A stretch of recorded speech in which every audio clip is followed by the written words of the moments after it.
예, 주눅든 감정을 어떻게 극복할까? 주눅든 감정을 어떻게 극복할까라는 제목으로 하나님 말씀 증거하도록 하겠습니다. 그 요아스가 왕이 된 계기 아시겠죠? 그 아합의 딸이었던 아달랴, 이세벨과 아합의 딸이었던 아달랴가 그 대비가 된 거죠. 대비가 되고 난 다음에 왕자 다 죽여버리고 자기가 스스로 왕이 돼버렸습니다. 그때 기적적으로 살아남은 게 고모 여호세바라는 여자가 숨겼어요. 그래서 살아남았고 또 그 고모부가 여호야다라는 대제사장 아닙니까? 그가 이렇게 보호해줘서 7년 동안 6년 동안 이렇게 살아남게 되었다는 것입니다. 그러니까 요시야는 살아남은 게 기적이에요. 그러니까 하나님의 은혜로 또는 고모부의 보살핌으로 이렇게 살아남았다는 것입니다. 그리고 드디어 왕이 됐습니다. 이제 반정이 이루어졌죠. 쿠데타가 돼가지고 반정이 돼서 다윗 왕가가 다시 회복되었다는 것입니다. 그런데 2절에 보니까 좀 긴장감이 흐르는 것 같죠. 2절 보세요. 요아스는 제사장 여호야다가 그를 교훈하는 모든 날 동안에는 여호와 보시기에 정직히 행하였을 때, 좀 약간 제한적으로 보이죠. 그 여호야다가 교훈하는 모든 날 동안, 그러니까 항상 하나님을 섬겼다가 아니라 여호야다가 교훈하는 동안만 섬겼다. 이 얘기는 무슨 뉘앙스로 들립니까? 만약에 중간에 여호야다가 죽었다 그러면, 또는 여호야다의 지도를 거절했다 그러면 이러지 않을 가능성이 있다라는 얘기죠. 항상 이런 가능성을 열어주고 있다는 것입니다. 다시 말해서 요아스는 7살에 왕이 됐는데 그의 마음 가운데는 불신앙을 향한 가능성이 항상 있는 그런 사람이었다. 그렇지만 그 고모부가 한 80살 정도 더 많거든요. 그 고모부의 견제가 있었기 때문에, 교훈 또 인도함이 있었기 때문에 잠재된 그런 불순종을 누르고 순종의 길을 걸어갔다, 뭐 이런 뉘앙스로 들린다는 것입니다. 저는 그 요아스를 보면서 누구 생각이 나냐면 북한에 있는 김정은이 생각나더라고요. 꼭 김정은 같아요. 그죠? 어린 나이에, 이렇게 7살은 아니지만 어린 나이에, 우리식으로 따지면 뭐 지금 30살 되는 사람 아닙니까? 27기, 6기 그 정도가 김정은 나이거든요. 근데 이제 지도자가 됐어요. 그때 후견인이 누구였어요? 장성택. 여호야다하고 좀 비슷한 것 같아요. 장성택. 모든 것을 다 돌봐주고 후원을 해줬다는 것입니다. 그러다 보니까 이제 두 가지 감정이 있죠. 이 장성택에 대한 감정이나 여호야다에 대한 감정이 비슷할 것 같아요. 고마워요. 고마운데 부담스러워요. 그리고 의지는 되는데 피곤한 거야. 보면 피곤한 거야. 박수도 설렁설렁 치고, 그죠? 좀 피곤한 거야. 이제 그런 게 있다라는 거예요. 그래서 양가 감정이라고 그러죠. 두 가지 감정이 이렇게 교차가 되는 게 있다라는 거예요. 이 비슷한 예가 이제 많이 나오는데 도와주고는 떠나가는 경우가 참 많아요. 제가 뭐 교회 이름으로도 했던 적이 있고 아닌 적도 있었는데, 이렇게 가난한 사람들, 가난한 학생들 학비를 대준 적이 꽤 있습니다. 학비를 대줬어요. 어떤 사람은 뭐 그 정도만 할게요. 하여튼 굉장히 많이 이렇게 도와준 적이 있어요. 근데 이게 돌이켜 보니까 학비를 대주는 사람 가운데 지금까지 제 옆에 있는 사람은 한 명도 없는 것 같아요. 즉시 되게 이제 성공한 사람도 많거든요. 많은데 다 떠나가 버리는 것 같아요. 조심한다고 조심을 해도 본인은 그렇게 느끼는 것 같아요. 자존심의 대가를 치렀다고 생각을 하는 것 같아요. 그리고 자기가 어려움 당했을 때 모습을 아는 게 싫은 거예요. 그래서 그냥 하늘에서 뚝 떨어졌다라고 보는 새로운 데 가가지고 과거 없이 일하고 싶은 마음이 있는 거예요. 그래서 도와주고 난 다음에 떠나는 경우가 많습니다. 그러니까 그거를 뭐 생각하지 않고 도와줘야겠죠. 근데 하여튼 인간이란 게 그래요. 요아스도 마찬가지입니다. 요아스가 살아남게 된 거, 이제 하나님의 보호하신 건 다 전제하고 여호야다라는 고모부가 도와준 거예요. 왕이 되게도 만들어준 거고, 이후에도 계속해서 서포터를 해줬습니다. 그러니까 여호야다는 뭐 절대적인 멘토죠. 절대적인 아버지 같은 그런 모습이고, 후원자 되고 영적 지주가 되는 존재입니다. 근데 왕이 됐어요. 고마운데 부담스러운 거예요. 고마운데 떠나고 싶은 거예요. 우리 그 초창기 때 그 은혜 받고 초신자들이 그런 게 있어요. 예수님 믿고 신앙생활하면서 교회를 통해서 정말로 많은 후원을 받고 넘어졌던 인생이 세워지고 피폐된 인생이 풍성해집니다. 그래서 하나님의 축복 가운데 이만큼 서게 되죠. 그럼 묘해요. 자기의 과거나 연약했던 모습을 아는 데가 싫은 거예요. 어디 가가지고 떵떵거리는데 한번 가보겠다라고 하면서 자기의 왕국을 세우려고 하는 욕망이 생긴다는 거예요. 명심하십시오. 그게 다 요아스예요. 우리 안에 요아스가 다 있어요. 그죠? 이렇게 무너졌다가 다시금 서게 될 때 요아스의 마음이 있는데, 김정은도 똑같고 요하스도 똑같고 이걸 보면서 통해서 우리 김정은의 미래를 한번 예측해 볼까요? 어떻게 될지? 그러면 좀 재밌겠죠. 우리의 미래를 한번 예측해 볼까요? 어떻게 서야지 되는지 그런 것들을 우리에게 보여주고 있다는 것입니다. 여기 지금 오늘 읽었던 본문을 보면요, 요아스의 저항이 여기저기서 엿보입니다. 먼저 3절을 보시면 산당들을 제거하지 아니했다. 그리고 백성이 여전히 산당에서 제사했다. 이렇게 나와요. 그 유다의 역사에 보면은 산당이라는 게 굉장히 자주 나오는 주제입니다. 산당이 뭐예요? 원래 이스라엘 백성들은 예루살렘에 가서 예배를 드려야 되잖아요. 성전에서. 근데 산당은 가까이 있죠.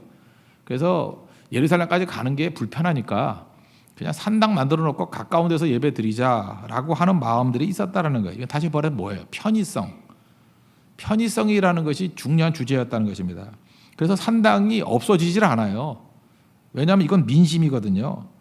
그 사람들이 좋아해요, 산당을. 편하니까. 이게 아니면 너무 큰 대가를 치르니까. 그래서 왕들도 산당 없애는 것을 주저합니다. 왜냐, 민심이 떠나면 안 되니까. 근데 성경은 한 번도 산당을 건강하게 바라본 적은 없다라는 것입니다. 그러니까 요아스가 지금 하나님 말씀에 의해서 왕이 되었지만 여전히 산당을 의지했다는 건 뭐예요? 백성의 민심을 의지했다. 그것과 다르지 않다라는 것입니다. 그러니까 산당 그러면 이거는 그냥 이게 이퀄 파퓰리즘 이렇게 생각하면 돼요. 인기주의, 파퓰리즘. 저는 우리나라의 지금 상황도 좀 이게 좀 위험하다고 하는 생각이 많이 드는데 지금 민주주의가 됐다 그러고 뭐 이렇게 SNS나 이런 걸 통해서 이렇게 여론이 형성된다고 하잖아요. 근데 모든 것들이 다 민심에 의해서 결정을 하게 되는 것 같아요. 뭐 심지어 뭐 판결도 그런 것 같고 정치도 그런 것 같고. 근데 이 민심이라는 거, 이 여론이라는 게 항상 옳은 겁니까? 우리 중후 정치라는 게 있잖아요. 우르르 가가지고 뭐 아파트 주민들이 뭐 결정한 거 그게 옳은 거예요? 이기주의지? 뭐 어떤 때는 두 아파트 사이에 뭐 땅값 다르다고 뭐 담도 치고 그거 보면서 혀를 차지 않아요? 저거 완전 탐욕의 상징이다 뭐 이런 거죠. 백성들이 자기가 원한다고 하는 것들이 사실은 그게 나라 전체나 국가의 미래를 위해서 도움이 되는 건지 자기가 이기적인 건지 그 책 보면 알 수 있는 것들이 있지 않아요.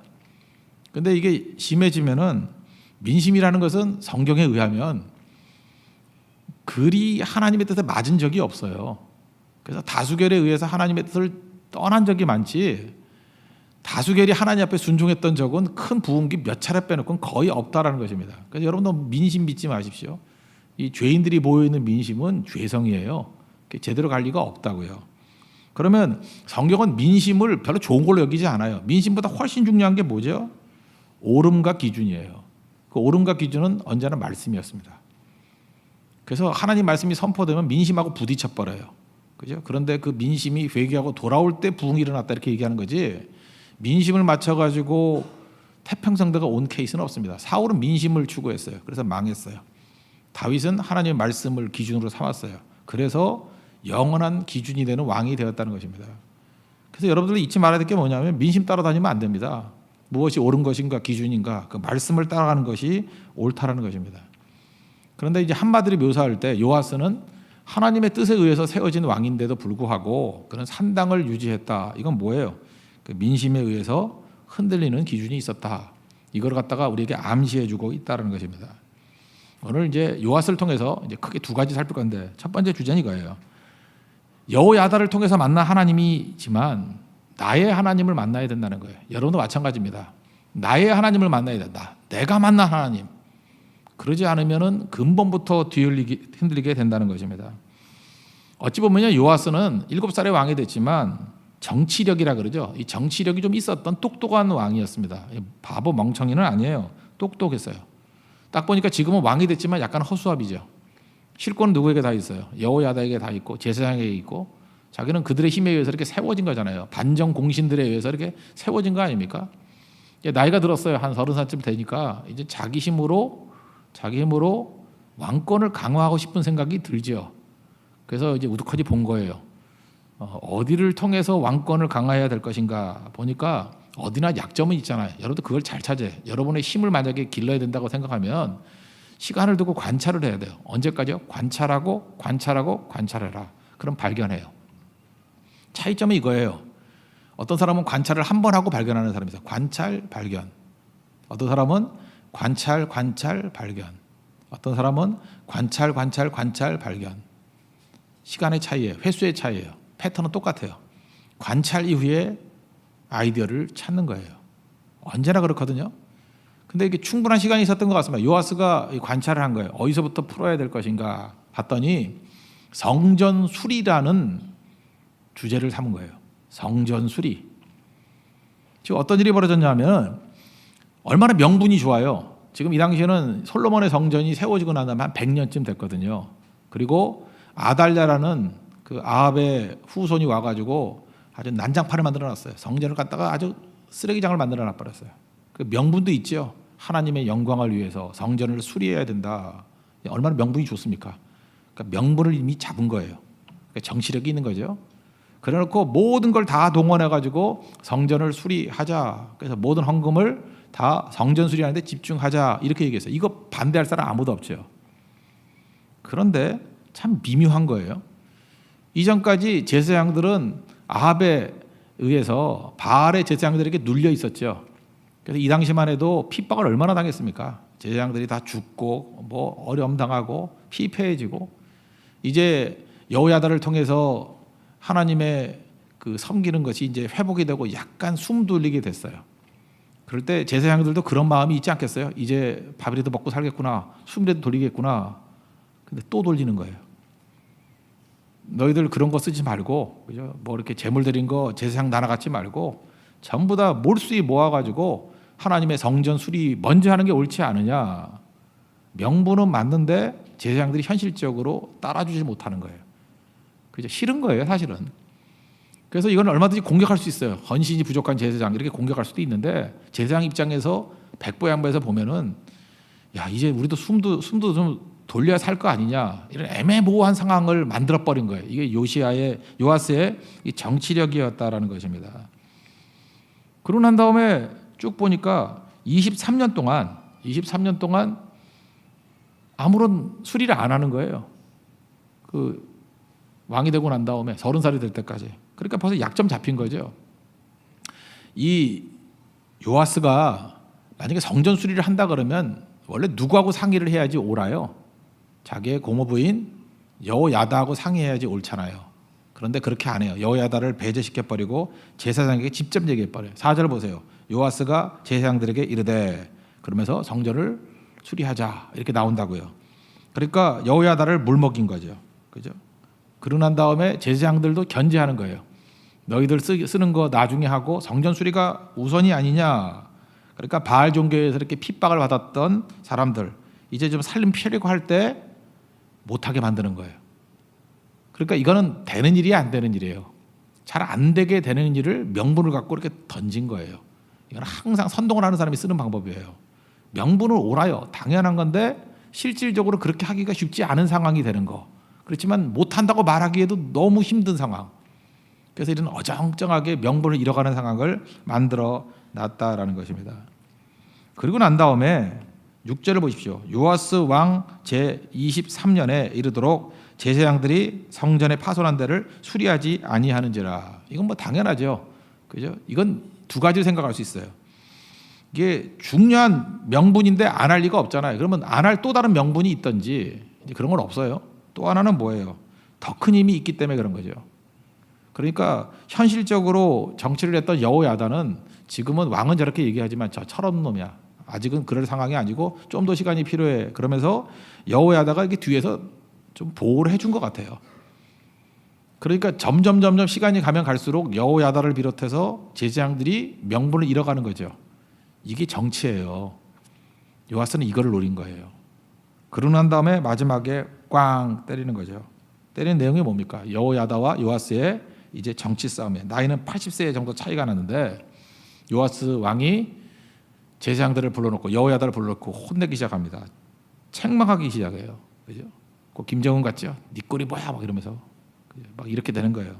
7절을 보십시오. 요아스 왕이 대제사장 여호야다와 제사장들을 불러 이르되 너희가 어찌하여 성전에 파손한 데를 수리하지 아니하였느냐?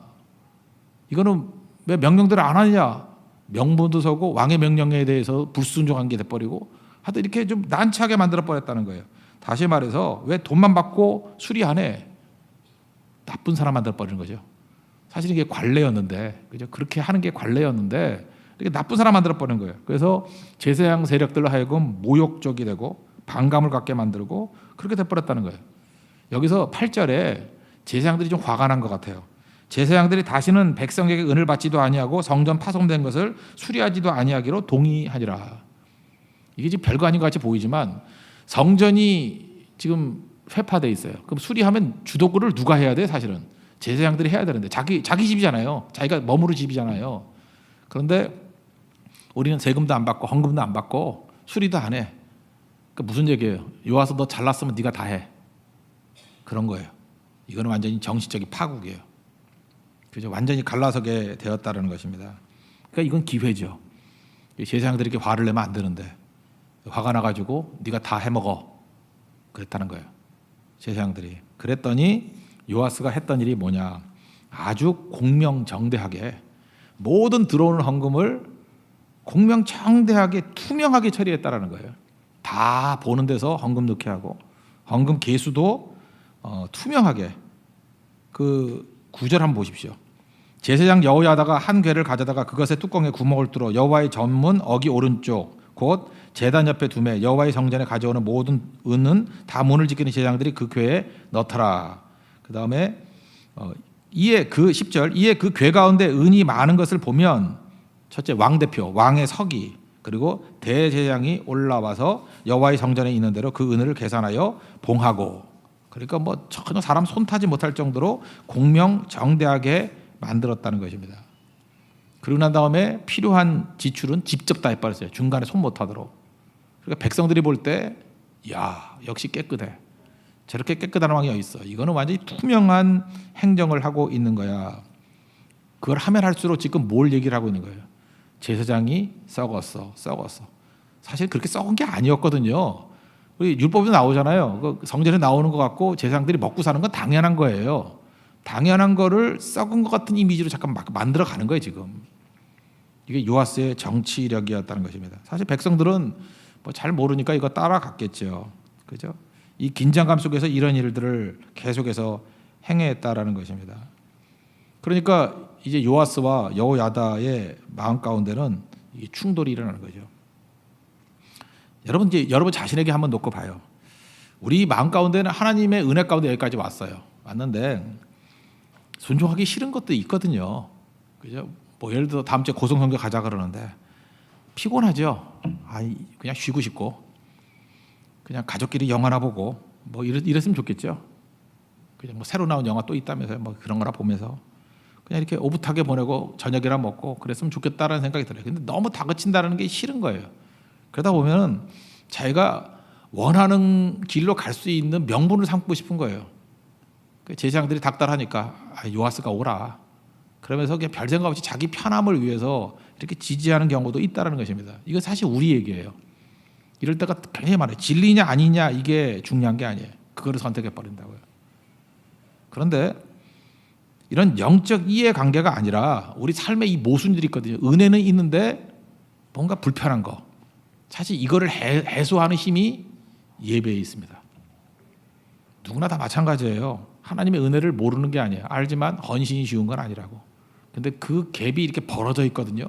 이게 녹아서 하나가 되는 게 뭐냐? 이게 예배예요. 예배에서 힘을 얻는 거예요. 그래서 예배 드리지 못하면 전부 다 은혜를 알고 떠나가는 배신자 돼버립니다.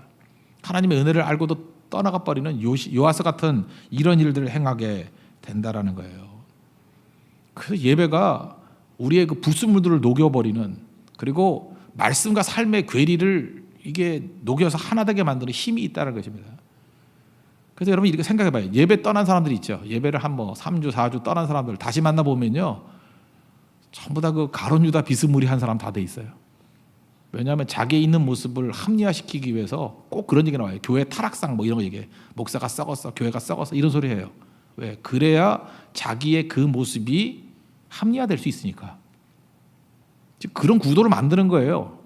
이게 지금 요아스 시대의 대표적인 정치력입니다. 이런 구도로 가고 거기에 호응을 해요. 왜? 자기를 합리화시키기 위해서. 역대하에도 그런 기록들이 쭉 나오는데 계속해서 이런 긴장이 쌓여가는 거예요. 그러다가 마침내 여호야다가 130세에 죽습니다. 죽어요. 여호야다가 죽고 난 다음에 이젠 누구 세상이에요? 이제는 요아스 세상이에요. 그래서 그 다음부터는 하나님을 떠나서 그죠? 자기가 멋대로 우상 숭배하는 쪽으로 가버린다고요. 그러니까 요아스의 마음 가운데 뭐가 있어요? 고마움도 있지만 여호야다에는 반감이 있는 거예요. 그래서 여호야다가 죽고 나니까 우상 숭배로 가버립니다. 그럴 때 여호야다의 아들이 있어요. 그 아들이 그 역대하 24장에 나오는데 스가랴예요. 스가랴. 이름이 스가랴. 선지자하고는 다른데 스가랴예요. 그도 이제 선지자 역할을 하는데 그거 가지고 너 이러는 거 아니다 그랬더니 죽여버려요. 그러니까 은혜를 원수로 갚아버리는 거죠. 저 이걸 바라보면서 김정은이 생각났어요. 장성택 분명히 후원자였는데 후견인이었는데 장성택 없었으면은 저렇게 권력 유지도 못했을 거예요. 근데 다른 모든 사람들은 편안한데 장성택을 볼 때마다 불편한 거예요. 고마움에서 불편한 거예요. 근데 박수도 안 치고 짝다리 하고 있으니까 열받은 거예요. 비디오 보다가 죽여버려. 그때 한 사람 죽이기 시작하니까 그 다음부터는 죽이기 쉬운 거죠. 요아스의 길이 그런 거예요. 우리도 마찬가지입니다. 한번 은혜를 방향을 틀어가지고 원수 갚는 것으로 갚버리면요, 우리 요아스 같이 미친 행동하기 시작해요. 반발이 일어난다고요. 여기서 백보양보해서 그 요아스가 해야 될 일이 뭐냐? 그래 좋습니다. 여호야다가 100% 깨끗한 모습이 아니었다고 합시다. 그래도 여호야다를 성경에서 굉장히 높이 평가해요. 하나님의 종이었고 하나님께 잘 쓰임 받았다. 그러면 여호야다가 죽고 난 다음에 무슨 마음을 품어야 돼요? 나는 여호야다를 능가하는 철저한 섬기는 사람이 될 거야. 그렇게 나갔다 그러면 성군 됐습니다. 그죠? 근데 반발로 튀겨나가는 거예요. 근데 우리 가운데 대부분 한 90%는 요아스 같이 나가요. 어떤 것이 하나님을 섬기다가 뭐가 이렇게 불편해져요. 그러면 더 열심히 섬겨서 그걸 극복해야지 이렇게 안 나가고 튕겨나가 버린다니까요. 나는 딴 거 믿을 거야. 나는 하나님을 대항할 거야. 그래서 완전히 멸절이 돼버리는 거예요. 요아스까지 비참한 인생이 돼버리는 것입니다. 그러니까 여러분들 아무리 교회 안에서 이렇게 신앙 안에서 마음의 뒤틀림이 있고 반발심이 있고 어려움이 있더라도 반대로 나가면 죽습니다. 영원한 형벌이 있어요. 그걸 이길 수 있는 유일한 길은 뭐예요? 더 잘 믿는 거예요. 더 능가하는 거예요. 예수님이 그랬죠. 야, 세상 사람이 나를 누구라 그러더냐? 그랬더니 뭐 예레미야, 뭐 엘리야, 뭐 선지자 중에 하나입니다. 그거 듣고 싶은 게 아니죠. 그럼 너는 나를 누구라 하느냐? 그러니까 우리에게 계속 묻는 거예요. 그러니까 너는 나를 누구라 하느냐? 말을 못하는데 베드로만 얘기하잖아요. 주는 그리스도시요 살아계신 하나님의 아들입니다. 예수님이 기뻐하시잖아요. 이거 아는 거 네가 스스로 한 게 아니고 하나님께서 알게 하신 거라고. 그리고 교회에 대한 비전을 주시잖아요. 우리에게도 마찬가지라는 것입니다. 너는 누구를 하느냐? 그리고 하나님에 대한 이 신앙 고백이 여호야다에게서부터 물려받으면요, 이렇게 반발심이 일어나요. 그래서 신앙은요 교육으로 되는 거 아니에요. 여러분들 이렇게 설교를 듣지 않습니까? 설교로만 들어가지고 설교 듣고 그걸로만 이렇게 훈련을 받은 사람이, 예를 들어서 목사가 잘못되면 어떡할 거예요? 그러면 들은 거 다 엉터리야 그럴 거예요? 그래서 묵상이 필요한 거예요. QT라 그럴 수도 있고. 묵상은 뭐예요? 내가 말씀을 통해서 발견한 하나님이에요. 설교를 통해서 하나님 말씀을 듣지만 그 들은 말씀을 소화해서 내가 굳건하게 설 수 있는 나의 하나님을 만나야 된다니까요. 물론 예배 시간에 만납니다. 그러나 흔들리지 않는 나의 하나님, 하나님과 나와의 1대1의 만남이 있으면 흔들리지 않아요. 그런데 요아스는 언제나 여호야다를 통해서만 하나님을 만났어요. 자기가 하나님 앞에 선 적이 없어요. 그러니까 여호야다가 미우니까 하나님도 미운 거예요. 여호야다를 떠나고 싶으니까 하나님도 떠나는 거예요. 이건 믿음도 아니고 아무것도 아니라는 것입니다. 그래서 여러분들 인생에서는요, 어떤 이렇게 넘어지고 하는 것들이 있어요. 그때마다 굳굳하게 설 줄 아는, 스스로 설 줄 아는 그런 모습이 필요해요. 저는 일본 선수지만 스즈키 이치로가 이번에 3,000안타를 쳤죠. 그거 대단한 겁니다. 3,000안타. 나이가 73년생이니까 10년 어려요. 저보다 44살. 근데 마이애미에서 이번에 3,000안타를 쳤어요. 이 선수 야구 천재예요. 굉장히 잘하던 선수예요. 그런데 나이가 들면서 지금은 후보로 나와요. 백업 요원으로. 그런데도 계속해서 야구를 하면서 저렇게 갔다라는 건 뭐냐? 승승장구만 인생을 겪은 게 아니에요.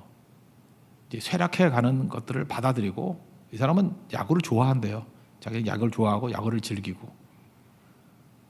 이 야구를 즐기는 데까지 가기 위해서 필요한 건 뭐예요? 패배를 견디는 힘이 있어야 된다고요. 이게 진짜거든요. 저는 갑자기 이치로가 참 좋아지기 시작했어요. 그래서 이런 사람들이 나와야 된다고요. 대부분 야구 선수들 뭐 30대 초반이면 은퇴하잖아요. 뭐 오래 가나요? 30대 한 중반이면 다 은퇴하는데 44살까지 가잖아요. 이게 무슨 얘기입니까? 사람들의 그 성원만 가지고 민심만 가지고 섰던 게 아니라는 거예요. 칭찬만 가지고 섰던 게 아니라는 거예요. 진짜 야구 선수예요. 야구 선수로 살았잖아요. 너는 나를 뭐라고 하느냐 같이 너는 야구를 어떻게 생각하느냐. 그 내 인생입니다.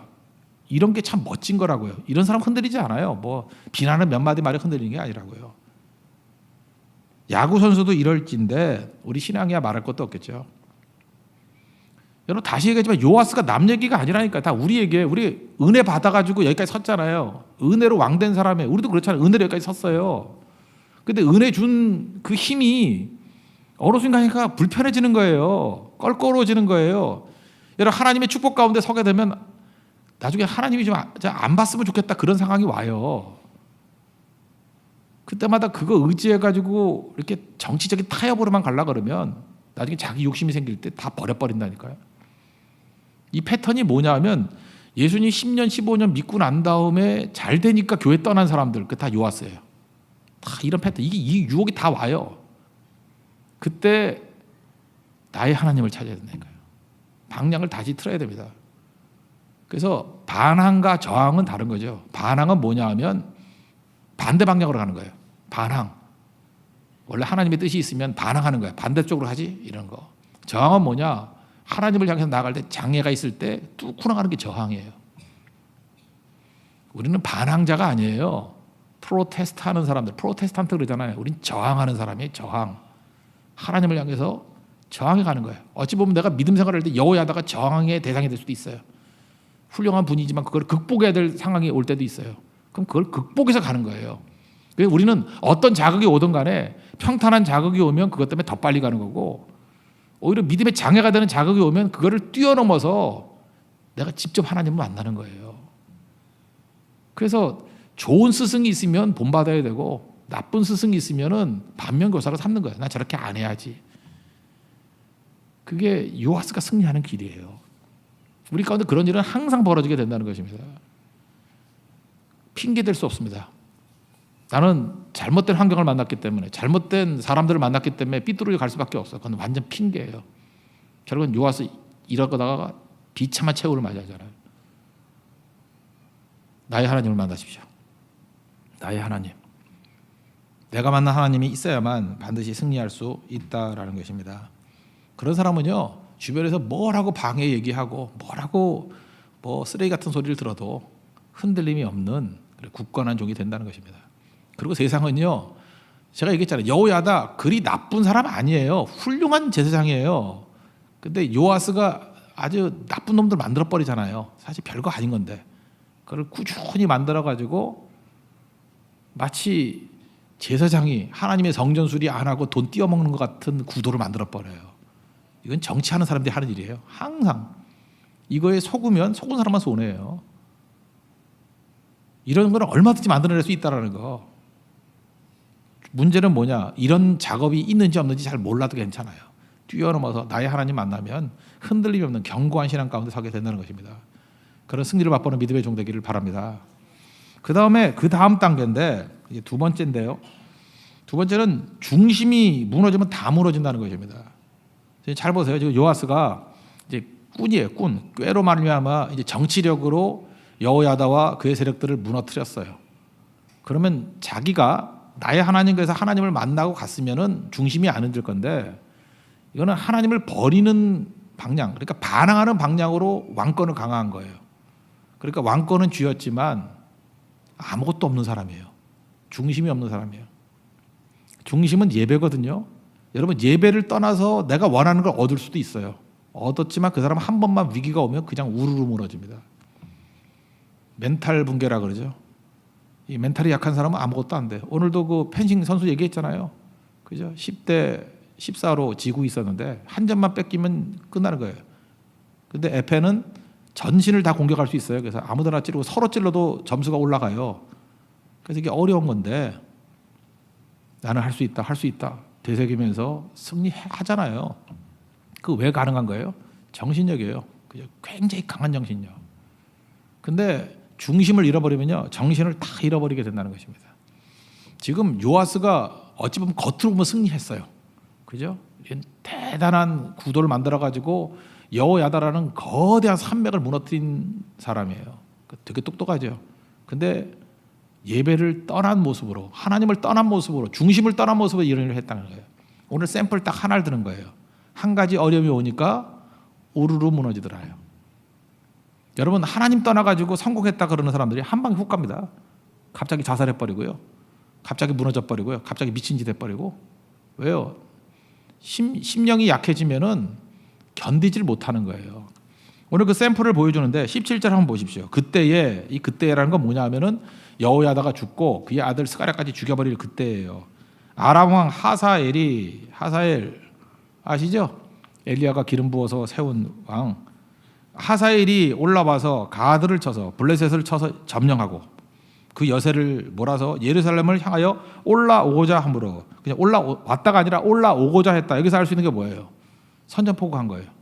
뭐 이렇게 사내립이 이스라엘 때 포위하고 항복하라 하면서 보내는 것 같이 이렇게 협박을 한 거예요. 협박을.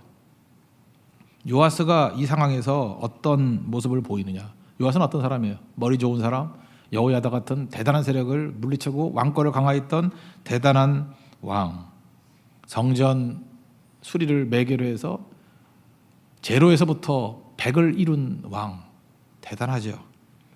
그런데 이렇게 정치 잘했는데 그 아람 왕이 좀 센 나라거든요. 아시잖아요. 와가지고 위협하니까 우르르 무너지면서 성전에 있는 모든 기물부터 시작해서 모든 것 다 내줘 버렸다는 것입니다. 그죠? 다 내줘 버렸어요.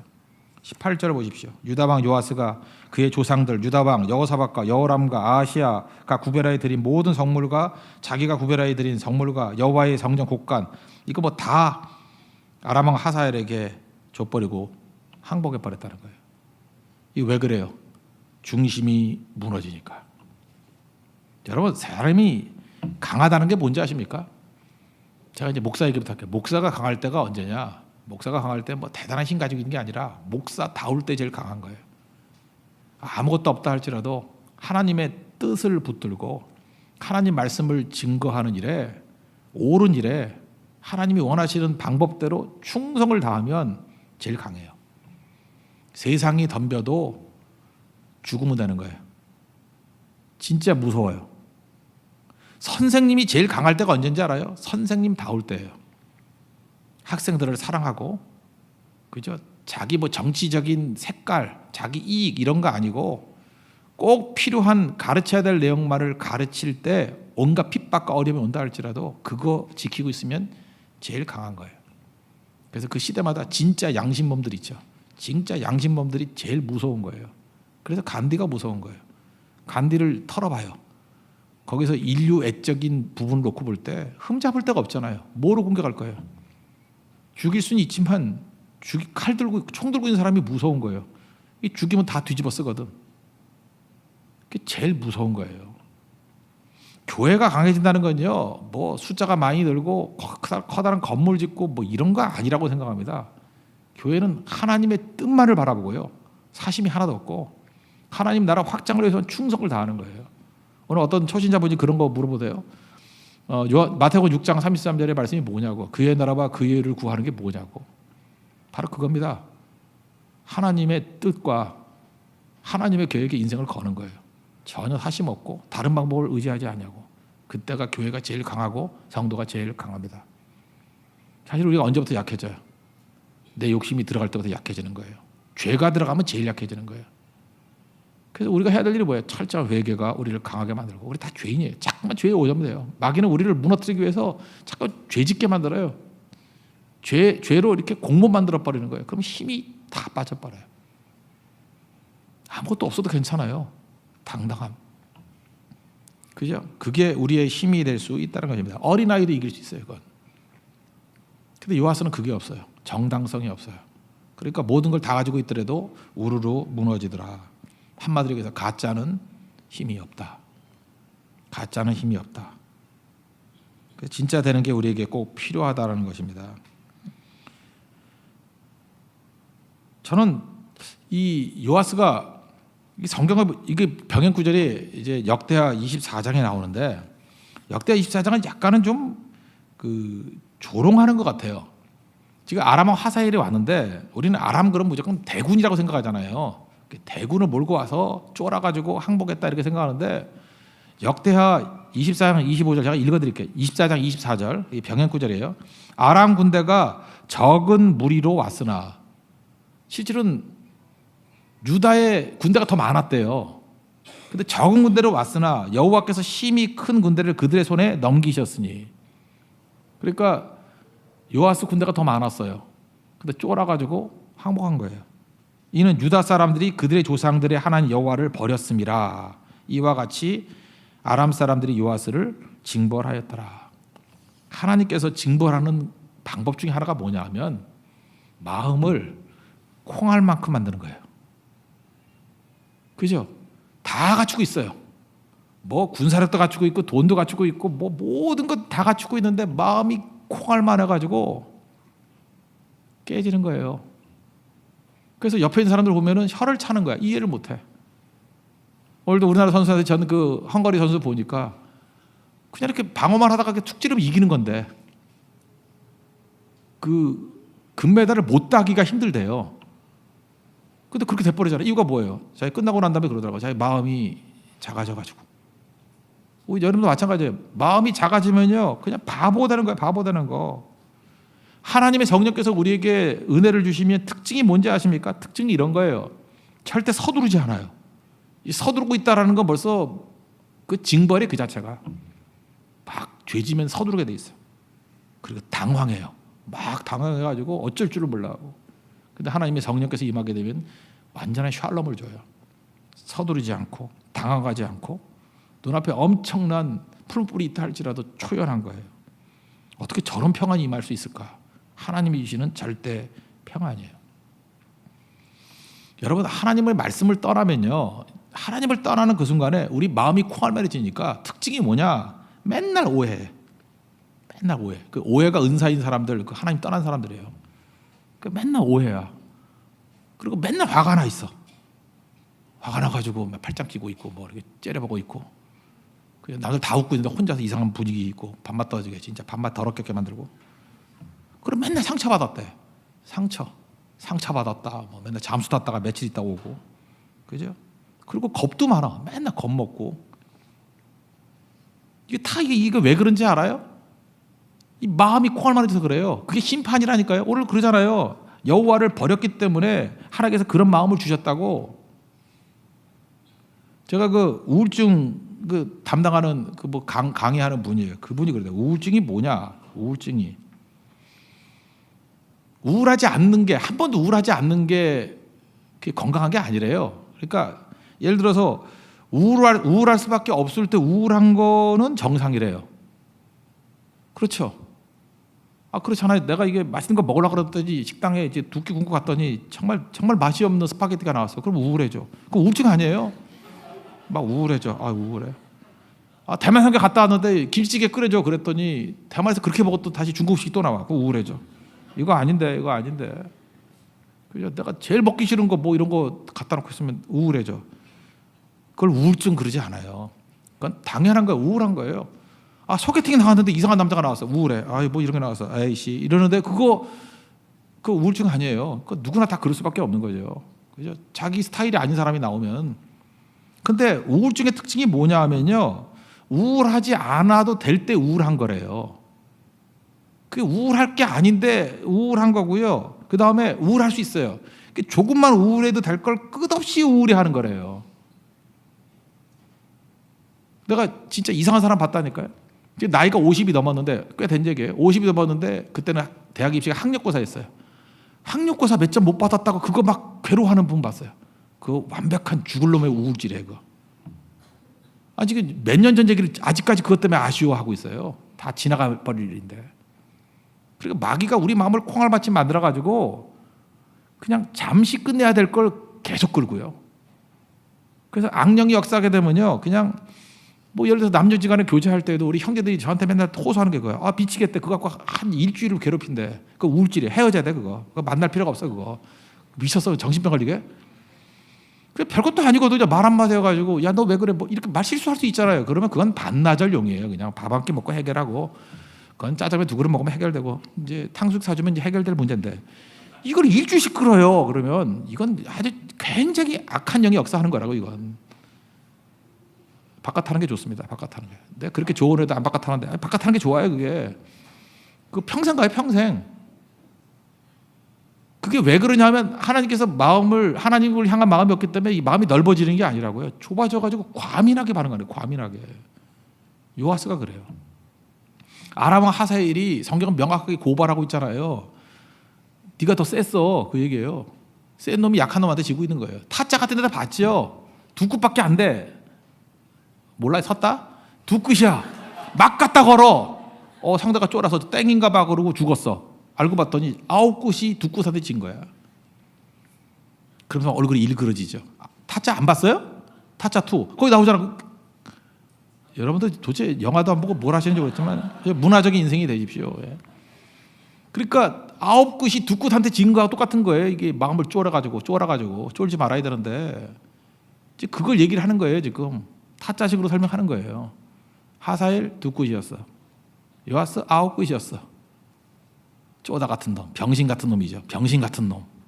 그거를 항복을 하니 그게 역대하 24절의 고발이에요. 왜 이렇게 만들었다고요? 하나님을 버려서 하나님께서 그의 마음도 버려버렸대요. 그때 마음이 콩알만해져가지고 그 짓 하고 있더라. 그 얘기예요. 그 얘기. 속 터지죠. 요아스 보십시오. 그의 인생이 얼마나 드라마틱해요. 우리도 마찬가지 아니에요? 죽을 뻔했어요. 다 죽을 뻔했어요. 뭐 하나 남았다고. 그거 고모가 안고 가가지고 성전에 숨어가지고 울음소리 날까봐. 그 모세가 건진받은 거랑 똑같잖아요. 그의 생존은 모세의 생존하고 비슷하잖아요. 물에서 건져냄. 그래서 건져내고 거기서 끝난 게 아니라 왕도 됐잖아요. 모세가 비슷하죠. 이스라엘 지도자가 됐어요. 하나님의 은혜. 우리가 다 그 은혜 때문에 여기까지 온 거 아니에요? 근데 어느 순간 은혜가 부담스러울 때가 있다니까요. 그 부담스러운 이거 뭐예요? 내 멋대로 좀 해야 되는데 하나님이 왕임을 부인하는 거예요. 내 멋대로 했는데 잘 안 되는 거야. 그래서 어느 순간이니까 여러분 예수 믿는 게 불편해질 때가 있어요. 내가 교회만 안 다녔어도 이거 할 건데, 예수만 안 믿어도 이거 할 건데, 그냥 속 편하게 유럽 여행도 못 가. 그리고 SNS에 올리고 싶은데 분명 욕할 거야. 성경 안 가고 거기 갔다고. 물론 욕하죠. 무지하게 하죠. 그렇게 불편해지는 거야. 불편해지니까 교회를 떠날까? 성경 안 하는 교회 갈까? 막 이러면서 요아스적인 생각을 막 하는 거라고요. 오히려 그걸 뛰어넘어가지고 저런 놈의 교회를 코를 납작하게 내가 더 충성해야지, 더 헌신해야지, 내게 주신 은혜를 100% 이상으로 하나님께 영광을 돌리는 그런 놀라운, 그럼 다윗 되는 거예요. 그러면 그래서 저항을 해야 되는데 저항을 안 하고요, 반항을 한다고. 여러분 저항을 해야 돼. 우리 프로테스탄트 아니에요. 저항을 해야 되는데 반항은 방향이 바뀌는 거거든요. 하나님을 저버리는 쪽으로 가버린다고. 그럼 여러분들이 욕하는 대상보다 못한 거예요. 여러분이 지금 욕하는 여호야다가 있죠. 물론 부족한 사람일 거야. 하나님 앞에 온전한 그 일꾼이 어디 있어요? 부족함을 치고 가서 내가 힘을 얻었거든. 근데 여호야다는 마지막 평가가 뭐예요? 하나님의 위대한 종이었어요. 근데 그거 비난했던 나는 결국은 가론자 버리잖아요. 배신해가지고 가가지고 비참한 최후를 맞이해버리잖아요. 그 죽잖아요. 그리고 우리 이런 인생 살아서는 안 되겠죠. 나의 하나님을 발견하고 또 해야 될 게 뭐예요? 하나님 중심적인. 그래서 여러분들 예배 중심이 되지 않으면요 심령이 약해져요. 양심에 거슬리는 일을 하지 마십시오. 쉽게 말해서 고성동에 가자고요. 괜히 안 가가지고 마음 괴로워가지고 마음이 콩알만해져가지고 아무것도 아니고 나가 떨어지지 그러지 말고 그냥 당당하게 어려워도 간다, 다 때려치고 간다. 그죠? 그래서 충성을 다하면 그때부터 또 다른 기회가 막 열리기 시작하는 거고, 인생 그렇게 사는 거예요. 그렇게 뭐 좋은 일만 해요. 그냥 헌신하다 보면 거기서 맛이 나고요. 거기서 인생이 기쁨이 나오고 그러는 거라고. 근데 요아스는 이걸 못했어요. 이거를. 그래서 마음이 콩알만해져가지고 결국은 다 깨지는 인생이 되더라는 것입니다. 그래서 어떤 일이 벌어져요? 그 부하가 와가지고 죽여버리죠. 19절 20절 보십시오. 요아스의 남은 사적과 그의 행한 모든 일은 유다 왕 역대절에 기록되지 않았느냐. 요아스의 신복들이 일어나 반역하여 실라로 내려가는 길가에 밀로 궁에서 그를 죽였고, 그를 죽여버렸다네요. 그래서 끝장나는 인생이 돼버렸다는 것입니다. 그 왜 그랬을까요? 여기 보니까 신복이 죽였대요. 신복은 뭐예요? 가장 믿을 만한 존재잖아요. 신복이 죽이는 이유가 뭐예요? 오랫동안 봐왔다는 거예요. 그러니까 밑에 따르는 사람들이 고민했다는 거예요. 야, 저거 요아스 왜 저래 저거? 내가 하나님의 뜻 때문에 따른 거지 내가 이 개인을 따른 게 아닌데, 한두 번이 아니에요. 신복은 가장 믿을 만한 따뜻한 사람이잖아요. 근데 계속 보는 거예요. 이거 아닌데 저 왜 저래? 그리고 밑에 있는 사람은 보이거든요. 우리가 더 센데 왜 약한 왕한테 항복을 하지? 저거 아닌데. 그러다가 역대하 24장 25절 보니까 부상을 입었어요. 그때 죽여버린 거예요. 이건 그냥 반란이라고 말하기 힘든 거예요. 이건 심판이지. 생명에 닿으면은 주변 사람이 돌아서 버립니다. 왜? 그건 명분이 아니거든요. 뜻이 아니거든요. 그래서 죽는 거예요. 이거 다 접어놓고 우리 인생 어떻게 살아야 되냐면 앞뒤 다 재지 말고요. 하나님의 은혜 여기까지 왔잖아요. 그럼 어디 가서 살 길 찾아요? 하나님 안 믿고 어디 갈 거예요? 조계종 갈 거예요? 원불교 갈 거예요? 어디 갈 거예요? 어디서 평화를 얻고 어디서 승리를 얻을 거예요? 그러면 어차피 하나님 외에는 없죠. 그러면 죽도록 충성해서 잘 믿는 게 낫지 않아요? 우린 다른 대안이 없잖아요. 이 길밖에 없잖아요. 무슨 대안이 있을 리가 있나요? 이게 유일한 생명의 길이잖아요. 그러면 중간에 잘못하던 잘하던 그게 문제가 아니에요. 그냥 돌아봐야죠. 그렇지 않아요? 창피해도 돌아봐야죠. 그러다 잘못했다 그래야죠. 불편하더라도 여호야다 불편하더라도 반항으로 가면 안 되고 저항을 해요. 저항이 뭐예요? 극복하는 거예요. 뛰어넘는 거라고. 지금 뭐 목사들이 썩었다, 뭐 교회가 썩었다 다 그러면 그럼 교회 떠날 거예요? 그거 어떻게 할 거예요? 내가 더 잘 믿어야지. 더 능가해 버려야죠. 내가 믿는 하나님을 만나야죠. 그래서 가장 시대가 어두울 때 더 크게 쓰임 받았잖아요. 지금 핑계 대는 얘기가 아니에요. 제가 목사게 되면 핑계 대는 얘기가 아니라고. 그게 주님께서 우리에게 원하는 모습이었어요. 그래서 일어서는 거죠. 예수님 당시에 그 뭐 성전 제도가 썩지 않았어요? 근데 예수님이 그 과부의 두 렙돈 드릴 때 그런 성전에 왜 헌금해 버리냐 그런 얘기 해요? 아니잖아요. 그걸 귀하게 여기셨잖아요. 그렇다면 우리가 지금부터 해야 될 일이 뭐냐면 연약하고 깨진 것 같고 이전 투구하면서 여호야다 너 그 꼴이 뭐냐, 요아스 네 꼴이 뭐냐 그 싸우는 게 아니고 지금부터 분명히 점검을 하는 거예요. 이게 하나님의 뜻인가, 이게 하나님의 기쁨이 되는가. 그렇죠? 그러면 그거에 집중하는 거예요. 계속 거기에 집중하는 거예요. 그러면 어떤 일이 보여요? 점점 마음에 담대함이 생겨요. 강하고 담대하십시오. 언제 생겨요? 성령 충만하십시오. 그게 그냥 인사가 아니에요. 우리의 목표예요, 목표. 성령 충만하면요 강하고 담대할 수밖에 없어요. 왜? 하나님의 뜻대로 가기 때문에 그렇다는 거예요. 하나님의 일대로 하기 때문에. 그거 아니고 인간적인 생각을 쓰면은 머리 쓰면은 결국은 무너진다는 거예요. 아무것도 아닌 일에 두 굿 가지고 우리를 무너뜨릴 수 있어요. 여러분 강하고 담대하십시오. 언제나 하나님 뜻대로 살아갈 수 있는 하나님의 믿음의 종 되기를 축원합니다. 예, 모두 자리에서 일어나겠습니다. 주 품에 품으소서 찬양하겠습니다. 거친 파도 날 향해 와도 주와 함께 날아오르는 그게 저항입니다. 우리 참된 저항 정신 가지고 일어서게 해달라고 기도하는 마음을 찬양하겠습니다.